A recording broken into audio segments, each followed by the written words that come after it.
Nous sommes aujourd'hui à Cran avec Monsieur Gendry dans une société qui est spécialisée dans le forage pour acheminer notamment la fibre optique et qui nous présente son activité qui existe depuis maintenant 20 ans. Bonjour Monsieur Gendry, votre société a été créée en 1996. Pouvez-vous nous expliquer comment votre activité a commencé?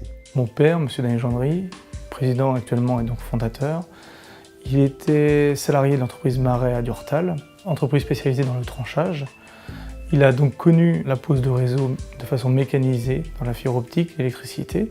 Le forage irrigé est une activité complémentaire de la pose mécanisée en tranchage. Donc quand il s'est lancé en 1996, c'était un pari un peu fou, très audacieux, puisque il n'y avait pas de machine en France, ou peu, il n'y avait pas de salariés compétents, puisque les gens n'étaient pas formés, et surtout il n'y avait pas de marché. Nous avons essuyé un peu les plâtres pendant 2 ans. Dans les années 98-99 est arrivée donc la fibre optique et la création de fameux backbones, qui sont les artères de la fibre optique. Et donc la création de ces backbones nous a permis de nous développer, de faire de la croissance et de mieux maîtriser notre technologie.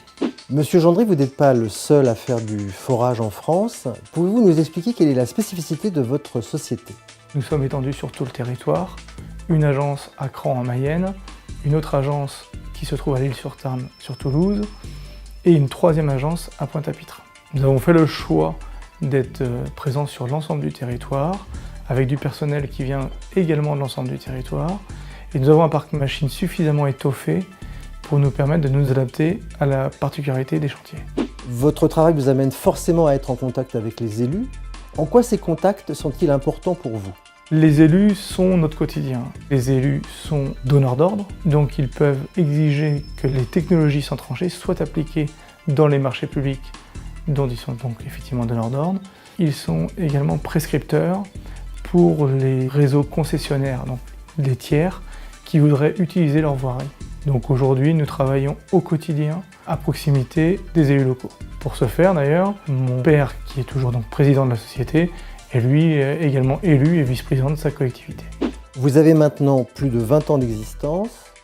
Avec le recul, comment voyez-vous l'avenir de votre société?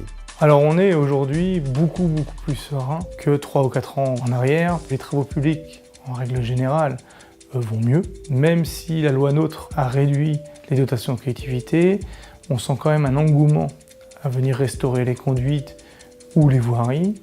Et deuxième point important pour moi, c'est l'arrivée de travaux d'ampleur. Et à ce titre, il y a aujourd'hui 3 gros marchés pour nous. Le principal, la fibre optique, puisque tous les départements ont lancé leur propre marché pour avoir le FTTH très rapidement, confirmé par notre président Macron, et c'est dans l'air du temps. Aujourd'hui, l'ensemble des territoires réunis et l'ensemble des travaux ne peuvent être faits avec les ressources humaines et matérielles que l'on a sur le secteur français. Donc déjà, ça nous donne une vraie belle perspective. Deuxième point, nous avons le Grand Paris, qui va être générateur pour les 10 prochaines années de travaux d'infrastructures très importants. Et je dirais le 3e point, la cerise sur le gâteau pour nous, ça sera donc les Jeux Olympiques, dont on n'attendait pas la venue et qui vont accélérer le mouvement de la restauration d'un certain nombre de réseaux. Nous connaissons maintenant mieux cette activité particulière qui est celle du forage. Elle nous permet de recevoir chez nous des fluides, l'électricité, le gaz et bientôt la fibre optique. À très bientôt.